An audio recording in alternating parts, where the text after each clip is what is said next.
He entered halfway into the shoulder and then jerked back into the lane.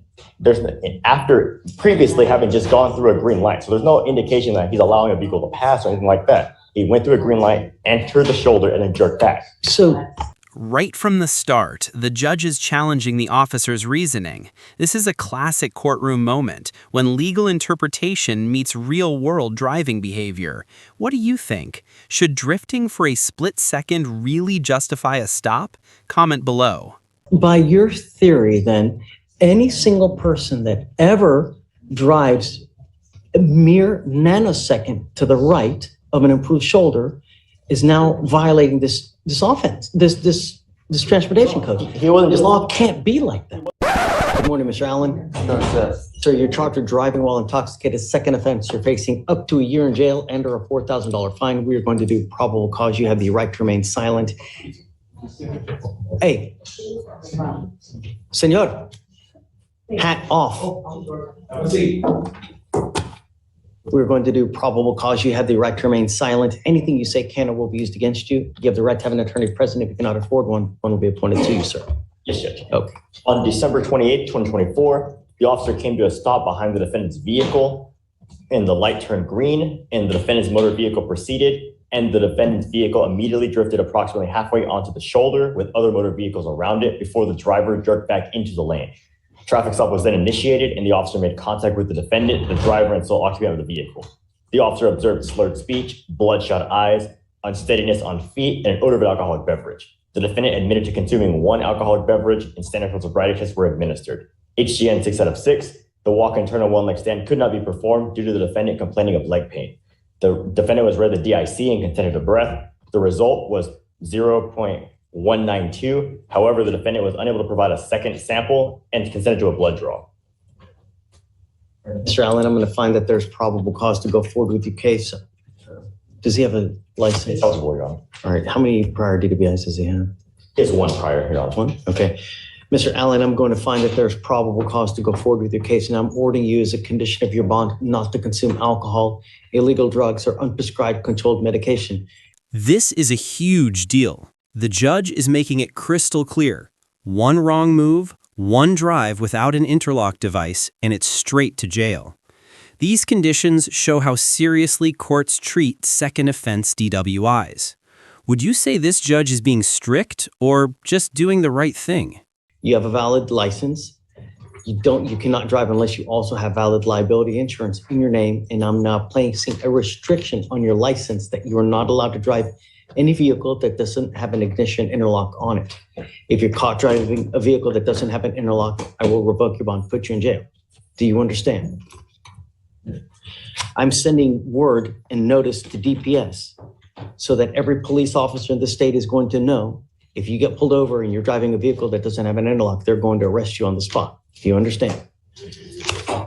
I see that you have a lawyer. Because you have a lawyer, I will waive your appearance, but you must stay in touch with Mr. Stewart, and he will tell you when you have to come back to court. You don't have to waste your time coming back here, but you must stay in touch with counsel, and he'll tell you when you have to come back. You understand? So I need to wait for him now? We're going to have you wait for him now, but after today, I'm going to waive your appearance so you don't have to waste your time. We'll just have you work and do your life while we get evidence, or while he gets evidence to work the case up. Wait for him. Right. I'm going to have you sign a reset. I'll have you meet with Felicia for bond conditions, and we'll just have you waiting back for Mr. Stewart to show up. Okay? Please. Right this way. Moments later. Ready? Yes. Come on up. Good morning, Your Honor. Hey, how are you? Mr. Stewart, what's new? Sir, how was your New Year? Great.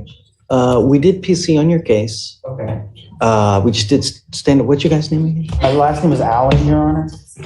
I would like to make an argument on PC. I don't know whether. Absolutely. I'm always ready to hear it. So refresh my memory. What happened? So in Allen's case, it was where the officer came to a stop behind the defendant's vehicle and the light turned green. The defendant, But he had expired registration, right? No, Your Honor. In this case, the defendant's vehicle proceeded through the green light and immediately drifted approximately halfway onto the shoulder with other vehicles around it and then jerked back into the lane. Were there any other vehicles around when this happened? Yes, the officer explicitly wrote there are other vehicles around the vehicle before the driver jerked back in the lane. So he went into the shoulder and there were other vehicles. Go ahead. Yes, sir. My argument is, Your Honor, that, as far as what's actually alleged, says the light turned green and the truck along with several other vehicles proceeded, which obviously is in compliance with the law. The only argument that the state has made here, elucidated, is that they observed a Silverado drift into the shoulder with other vehicles around it. If he's drifting into the shoulder, that's not endangering any other vehicle. That's not an allegation of the safety of anybody else out there on the roadway. The shoulder is away from any other vehicles. Maybe he's doing this in an abundance of caution. There's no indication that it was dangerous or endangered any other vehicle, anything like that within the allegations here. Furthermore, there's numerous reasons why a vehicle is 100% legally allowed to drive in the right-hand shoulder of a vehicle. I think there's 9 reasons in the state of Texas why a vehicle is allowed to drive in the shoulder. There's nothing here that alleges that basically he committed any sort of crime that would lead the officer to then stop him. This is insufficient information, and I would argue that there's not valid probable cause here on this case. I think he has a valid point where, perhaps he's, well, I mean, I don't want to speculate, and you're saying, well, maybe he did it because of this, but I don't want to speculate, right? Because were there other cars? I don't know. Was it dangerous? I don't know. I mean, Judge, but failure to maintain a single lane when there are other vehicles within the vicinity is a valid reason for a stop. Right, but you got to articulate facts as well, right? So according to the statute. Right, and I understand because we've had this issue before where it's failure to maintain a single lane, but we're unsure if there's other vehicles. That I can appreciate and understand. But in this case, the officer did specify that there were other vehicles in the vicinity. And under Texas law, that is sufficient for a stop. I disagree. I think that when we look at the statute for failing to maintain a single lane, the second half of the statute is that it endangered somebody. And there's no indication here that there was any danger. Is it 545.460? Isn't that it? Fleming, yes, Fleming, Hardin.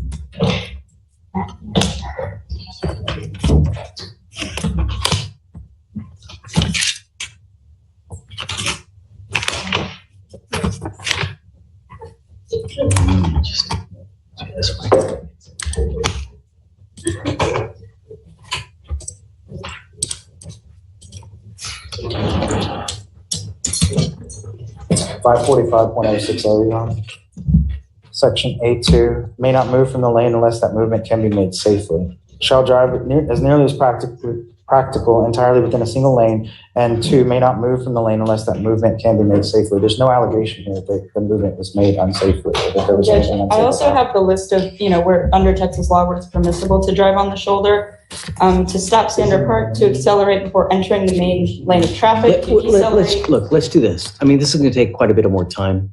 So can you come back? Do you have anywhere else to go? Oh, yeah. Let me go through the arraignments, get everybody done and out of here, and then because this is going to take quite a bit more time. Yes, sir. Right? I'm going to give you time to take a look more, so if you need to, you too as well, if you want to try to find a case law. Let me just go through, because I have another lawyer that's waiting, Absolutely.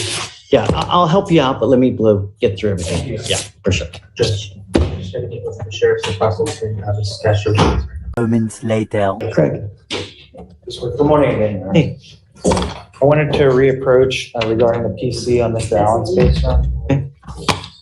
I know the state has emailed me some cases that they wanted to cite to. Morgan. Judge, Morgan. I don't know whether someone else wanted to speak to that. Yeah.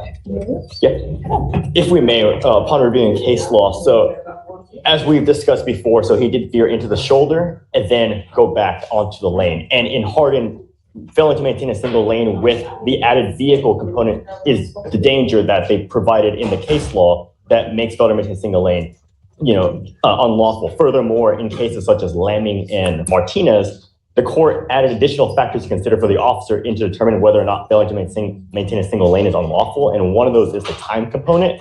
In Martinez, it was at midnight or at 1 o'clock in the morning. Here it was at midnight as well. No, but one of the things is there's an element of unsafetyness, right? And Your Honor, there are other vehicles around. As the officer articulated in the dims, there are other vehicles around when he veered and then jerked back into the lane, as the officer put in the dims. But I get it. And then, but where are the other vehicles? Are they next to him? Are they in front? Are they in back? He doesn't articulate it. All he says is there are other vehicles. and furthermore, Your Honor, what he did articulate into the shoulder And upon looking at the statute for that, the Court of Appeals in Lothrop v. State articulated that there are 7 permissible reasons to go onto the shoulder, and there is reasonable suspicion to perform a traffic stop where there is not one of those permissible reasons. And here, the officer did not, with those other vehicles saying he passed the green light and then go halfway into the shoulder and then jerk back, it implies that there is not one of those 7 reasons to allow another car to pass, to stop or park, or to accelerate before entering the main lane of traffic or decelerate before making a right turn. None of those are present. None of the 7 reasons articulated in the statute on the Transportation Code 545.058 are present. So that alone, him going into the shoulder without a permissible reason, is enough to perform the traffic stop. And that taking that into account with Hardin, which he veered out of, he failed to maintain a single lane with other vehicles around, provided enough of a community danger to allow the officer to perform that initial stop. Where's the danger? It would be the other vehicles present, Your Honor. He doesn't articulate that, though. He does articulate that there are other vehicles.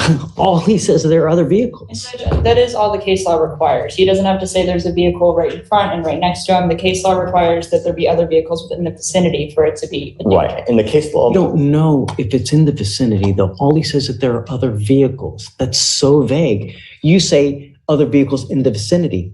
He doesn't say that they're in the vicinity. He just says there are other vehicles, and that's so vague and conclusory.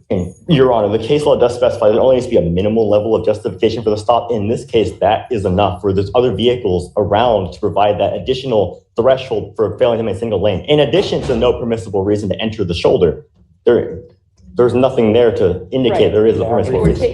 If we're taking outside of the failure to maintain a single lane, and we can go into the other part of the transportation code that this defendant violated, which is veering onto the shoulder, he did not do so for one of the 7 permissible reasons, and thus the officer has reasonable suspicion to stop him. You're veering.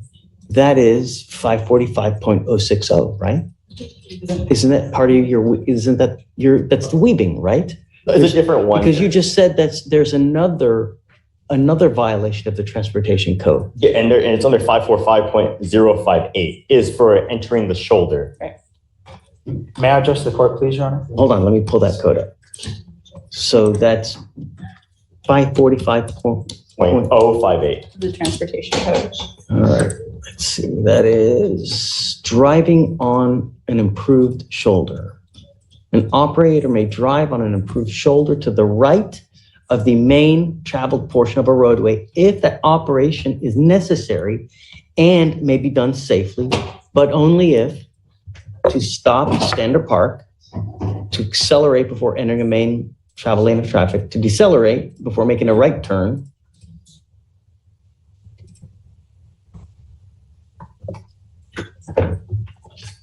to avoid a collision as permitted by an official traffic device. Okay. Yes, Your Honor. So in terms of their arguments about the driving on the shoulder under Lothrop, their case that they're citing, the case itself says, and I quote, merely driving on an improved shoulder is not prima facie evidence of an offense. That's their case. It says the exact, that doesn't benefit them at all. In terms of Hardin, their own case, based on our review of the record and precedent, we conclude that the detaining officer did not have reasonable suspicion to stop Applee for violating Transportation Code Section 545.060. Again, that's their case. And in that one, that's where the vehicle's tires crossed over the fog line, just as in our case, into the shoulder. And in their own case, it says that was not reasonable suspicion. And so, you know, I would like to, you know, highlight these 2 cases because I think they're directly on point. I don't know why the state did. In terms of State v. Hernandez, which is 2016 out of the 4th Court of Appeals, and I have the appellate case number, but I don't have the specific site. My only concern is there an element of unsafetyness? That's all I want to know. To just address one point briefly, in the case Lothrop, they do say that really on an improved shoulder is not prima facie case evidence of an offense. However, if it states explicitly that the offense of illegally driving on an improved shoulder can be proven in one of 2 ways, either driving on an improved shoulder was not necessary part of achieving one of the 7 approved purposes which are articulated in the statute, or that it could not have been done safely. And here, we're again going back to the 7 articulated purposes in the statute that are not present here. He entered halfway into the shoulder and then jerked back into the lane. after previously having just gone through a green light. So there's no indication that he's allowing a vehicle to pass or anything like that. He went through a green light, entered the shoulder, and then jerked back. So by your theory, then, any single person that ever drives a mere nanosecond to the right of an improved shoulder is now violating this offense, this transportation code. He wasn't This just law can't be like It that. wasn't just announced. He went halfway in. So he veered halfway into the shoulder. It wasn't just like a little deviation. He said, the officer said halfway into the shoulder and then jerked back into the lane. So he went out and then came back into the So are lane. we supposing that that's like half a second of driving on an improved shoulder? Is it 1 second? Is it a minute? Is it? I'm sure it should matter. I mean, Because the legislature articulated 7 specific. And here it is, the turning point. After nearly 15 minutes of back-and-forth arguments, the judge isn't convinced the officer properly justified the stop. This is where legal precision matters. A single missing detail can flip an entire case. reasons why that would be permissible, and they wouldn't have. If an old grandmother who is 70 years old is driving on a freeway and accidentally And but that would provide the minimal justification just to perform an investigatory, a stop, just to investigate. It wouldn't be an arrest or anything like that. It would just be the traffic stop would be allowed at that point. I don't know. I don't think that the officer wrote enough in the report. I don't think that the unsafetiness as far as, saying that there are other cars around, I just don't think that there's enough. Yes, Judge. I'll find no probable cause. Thank you. Okay.